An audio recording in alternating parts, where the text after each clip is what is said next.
किसानों की जिस बदहाली की बात आप कर रहे हैं सर, वो रातों रात हो गई। तो रातों रात तो नहीं, हमने तो स्वर्ग नहीं प्रॉमिस किया था। मोदी जी ने तो स्वर्ग प्रॉमिस कर दिया था कि 2022 में दुगनी हो जाएगी आय। कांग्रेस ने तो कभी नहीं ऐसा कहा था। कौन कहता है कि हमने इनको स्वर्ग का वादा किया? तो स्वर्ग का वादा ना किया तो बदहाली में धकेलने का वादा किया था। ये सवाल उनसे पूछे उनके लिए काम नहीं होने चाहिए थे क्या? एक ऐसे देश में जहां जय जवान और जय किसान का नारा बुलंद किया जाता है, उस पर जवाब दीजिए ना सर। अगर दुगनी आय हो जाए तो स्वर्ग जैसी स्थिति है। कांग्रेस ने कभी ऐसा झूठा वादा नहीं किया था, झूठ नहीं बोला था। मोदी जी झूठ बोल बोल करके देश को बर्बाद कर दिया। इनको भी झूठ बोला कि दुगनी आय कर देंगे, दुगनी आय कर दे। ठीक है डॉक्टर उदित राज, बहुत बहुत शुक्रिया, आपने अपने पॉइंट्स यहाँ पे रखे हैं। तारे चांद आपकी सरकार ने प्रॉमिस किया था, आपने बोला था, मैं डिबेट में भाग लेने नहीं आया था। आपको सिर्फ धन्यवाद कर दिया मैंने। सर आप जा सकते हैं, thank you very much. Sudhanshu जी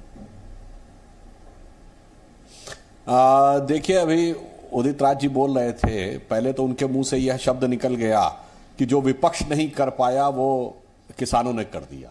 जैसे कोई किसान विपक्ष का काम कर रहे हो, या इन्होंने कोई किसानों को अपना बंधुआ मजदूर बना लिया हो कि चलो भाई ठीक है तुम मेरा काम करो।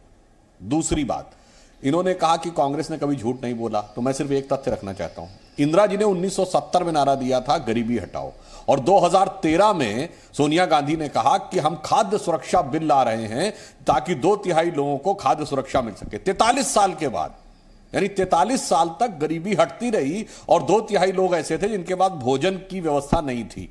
यह इनके नारों का यथार्थ है। दूसरा मैं कहना चाहता हूं, वर्तमान किसान आंदोलन पे मोदी जी ने अपनी तरफ से उदार हृदयता का परिचय दिया, किसानों ने भी सकारात्मक उत्तर दिया, और अब यह समस्या समाधान के बिल्कुल अंतिम चरण में है। मुझे लगता नहीं है कि अब कोई और समस्या आनी चाहिए। हाँ, जहां तक किसानों के भिन्न भिन्न संगठनों का सवाल है तो वो अपना पंचायत कर सकते हैं, अपने विषय पे विचार विमर्श कर सकते हैं, और जो भी उस पर आगे कार्य करना चाहें वो उस पर करें, हमें उस पर कोई आपत्ति नहीं है। उनकी जो भी युक्ति संगत सही मांग होगी, सरकार उसके ऊपर पूरी ईमानदारी के साथ, पूरी संवेदनशीलता के साथ विचार करेगी।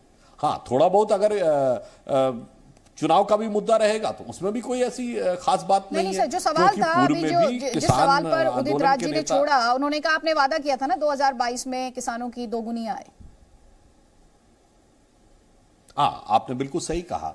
देखिए, हमने जो वादा किया था किसानों के लिए, 2022 तक किसानों की आय बिल्कुल दुगनी हो जाती। बीच में कोरोना काल आ गया, परंतु फिर भी आप देखिए, किसानों को किसान सम्मान निधि मिलना हो, अथवा किसानों को सॉइल हेल्थ कार्ड मिलना हो, किसानों को सर्वाधिक एमएसपी मिलने हो, सर्वाधिक समर्थन मूल्य मिलना हो, और फिर सिर्फ किसान का काम किसान को ही मिलने से नहीं। याद करिए, पहले यूरिया को लेकर लाठियां तक चलती थी, अभी आपने सुना कभी 6-7 साल में ऐसा हुआ? और हर गांव को सड़क, हर गांव को बिजली, और हर घर को शौचालय या सिलेंडर मिलना, तब जाके किसान को वास्तविक सुविधा मिलती है ना।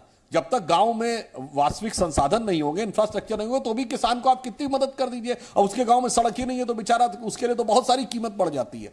इसलिए हमने समग्र रूप से किसानों के लिए यह काम किया। और जो वो बोल रहे थे उदित राज जी, उनसे तो पूछ लीजिए ना, स्वामीनाथन कमेटी की रिपोर्ट 10 साल में एक पन्ना भी काहे नहीं पलटे थे, और आज आकर कह रहे हैं कि राहुल गांधी जी ने जो किया वो तो बिल्कुल उन्होंने विचार किया। भी याद दिला रहे हैं कि आपने जब अपना टारगेट सेट किया तो आपने भी एक टाइमलाइन की बात की। तो मैं एक लाइन ये भी बता देना चाहता हूं जी। नहीं आदित्य जी, मैं एक और लाइन भी बता देना चाहता हूं। ये भूल जाते हैं कि सिर्फ विपक्ष में नहीं, कई जगह सत्ता पक्ष में भी है। इनके हिसाब से एपीएमसी एक्ट होना चाहिए, मंडी होना चाहिए। तो राहुल गांधी जी जिस राज्य से सांसद हैं, केरल, वहां एपीएमसी एक्ट नहीं है, मंडी नहीं है, तथाकथित काला कानून है। वहां क्यों नहीं आंदोलन कर रहे हैं कि केरल में होना चाहिए? और महाराष्ट्र में कॉन्ट्रैक्ट फार्मिंग है, जहां सत्ता में भागीदार हैं। पंजाब में जहां इनकी एब्सोल्यूट गवर्नमेंट है, वहां पर कॉन्ट्रैक्ट फार्मिंग ही नहीं है, कॉन्ट्रैक्ट का उल्लंघन करके किसान को 5 साल जेल में डालने का प्रावधान है। तो भाई, जहां सत्ता में हो वहां 1 मिनट में बैठक बुलाओ, या वहां का मुख्यमंत्री घोषणा करे कि मैं ये सारे कानून हटा रहा हूं। मगर वहां तो सारे कानून चलते रहेंगे और यहां पर हल्ला भी मचाएंगे, और कानून हटाने के बाद हमारे ऊपर दोष भी लगाएंगे। ठीक है, उनके सवाल आपसे हैं, आपके सवाल उनसे हैं। और इस बीच हम अपने दर्शकों को एक बार फिर से बता दें, उत्तर प्रदेश के कैराना में कल किसान महापंचायत होगी। किसान महापंचायत की तैयारी पूरी कर ली गई है। बीकेयू के नरेश टिकैत इसे संबोधित करेंगे। किसान महापंचायत को नरेश टिकैत संबोधित करेंगे। किसान महापंचायत में बीकेयू के नेता शामिल होंगे। इसमें राकेश टिकैत भी हिस्सा लेंगे। और जैसा कि अभी पुष्पेंद्र जी भी बता रहे थे, गन्ना भुगतान पर चर्चा होगी, बिजली बिल पर बातचीत होगी, जो किसानों के मुद्दे हैं खासतौर पर उन पर बात होगी। ये जो कैराना में हमारी किसान महापंचायत है, इसमें हमारे राष्ट्रीय राकेश टिकैत जी आएंगे और वे संबोधित करेंगे और भी आएंगे उनके साथ जो किसान संगठन है हमारे, हरियाणा के हैं, पंजाब के हैं, यूपी के हैं, उत्तराखंड के हैं, उनके साथ और भी हमारे किसान नेता आएंगे। हमारे साथ अनुराग भदौरिया भी। अनुराग भदौरिया, आज BJP president JP Nadda Meerut में उन्होंने कैराना का जिक्र किया, उन्होंने दंगा तंत्र भी याद दिलाया और कई सवाल आपसे पूछे, आपका जवाब? देखिए, सवाल तो उत्तर प्रदेश की जनता भारतीय जनता पार्टी से पूछ रही है, उनके पास कोई जवाब तो है नहीं बीजेपी के पास में। अब उनको इस बात का भी एहसास हो गया है कि 2022 में उनकी सरकार जाने वाली है, क्योंकि उन्होंने कोई विकास का काम नहीं किया, ना पे यहाँ पे कोई बेरोजगारी पर चर्चा की। जहां तक किसान की बात है, किसान ने करीब 1 साल तक किसान धरने पे बैठा रहा, 700 किसानों की मौतें हुई। तो जो किसानों की मौतें हुई वो तो हिंदुस्तानी थे, पाकिस्तानी तो थे नहीं। आपने जितना चाहे उनका अपमान किया, खालिस्तानी, पाकिस्तानी, उनको चोर, डकैत, मवाली, क्या क्या आपने नहीं बोला, लेकिन उन परिवार के बारे में सुधांशु जी क्यों भूल जाते? उन परिवार को कैसे आर्थिक मदद पहुंचाई जाए, इसके बारे में क्यों नहीं बात करते? भाई, हमारे आपकी माँ बहनें विधवा हुई है, हमारे आपके बच्चे वहां पे अनाथ हुए, उनके बारे में आप चर्चा क्यों नहीं करते?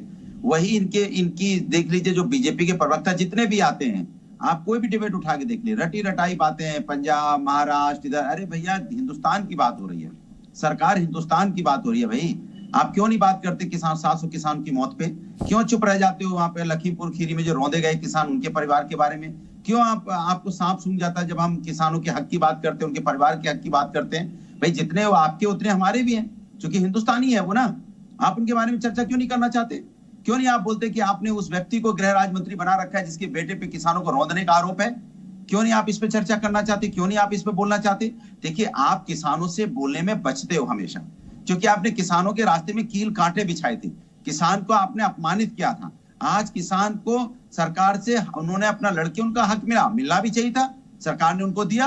अब आप किसानों से क्या चाहते हैं भाई? आप किसान के परिवार की मदद भी ना करें? किसान क्या गलत कह रहा है आपसे? लेकिन आपको किसान से नफरत क्यों? आप महिलाओं की बात करो तो उनके ऊपर अत्याचार उत्तर प्रदेश में बढ़ा है, उनसे आप नफरत, किसानों से नफरत, युवाओं से नफरत, बेरोजगारों पे अगर बेरोजगार अपना रोजगार मांगने जाता है तो लाठी मार के लाल कर देते हैं। कमाल की बात है। लाल रंग से आपको नफरत, लाल टोपी से आपको नफरत। लाल टोपी लगा लो, लाल रंग, अगर लाल रंग की टोपी, क्योंकि क्रांति का प्रतीक है। हम सामाजिक न्याय के लिए समाज में लड़ते हैं, भारतीय जनता पार्टी के भ्रष्टाचार के खिलाफ लड़ते हैं। हम समाज के अंदर में लोगों को न्याय दिलाना चाहते हैं, सम्मान दिलाना चाहते हैं। ये क्रांति समाजवादी क्या है? ये बात तो सच है कि आपके लिए लाल रंग हो सकता है कि आप बात करते हो लखीमपुर खीरी में जो रौंद दिया गया, उनका किसानों का फुल रंग, उनका भी रंग लाल था। अनुराग भदौरिया, आप कह रहे थे कि आप डिबेट उठा के देख लीजिए, पैनलिस्ट सेम ही बात करते हैं, उस डिबेट में सभी पैनलिस्ट सेम ही बात करते हैं। आज भी ऐसे ही लग रहा है कि जो डिबेट 1 साल पहले मैंने की थी, वही बातें, वही पॉइंट जो उस दिन दोहराए जा रहे थे, वही आज दोहराए जा रहे हैं। आपने लखीमपुर खीरी का यहाँ पर जिक्र किया, जो ये आप भी कई बार दोहराते हैं। आप जवाब लीजिए। डॉक्टर सुधांशु त्रिवेदी, घटना हुई बताई नहीं, आप बताइए। गोरखपुर मनीष गुप्ता को पीट के पुलिस वाले ने मार दिया, उसका खून लाल नहीं था? विवेक तिवारी को गोली से मार दिया, उसका खून लाल नहीं था? 69,000 शिक्षक अपना जाते रोजगार मारने, आप लाठियों से उनका सर फोड़ देते, लाल नहीं था? इसीलिए उत्तर प्रदेश के सही वर्गों ने रेड अलर्ट कर दिया भारतीय जनता पार्टी के लिए कि भारतीय जनता पार्टी को अब उत्तर प्रदेश में नहीं आने देंगे। जो प्रधानमंत्री ने कहा लाल टोपी के लिए रेड अलर्ट, वही उठाकर बीजेपी से कह रहे हैं रेड अलर्ट। बहुत बढ़िया। Presenting B News app available on Google Play and App Store. Download it now.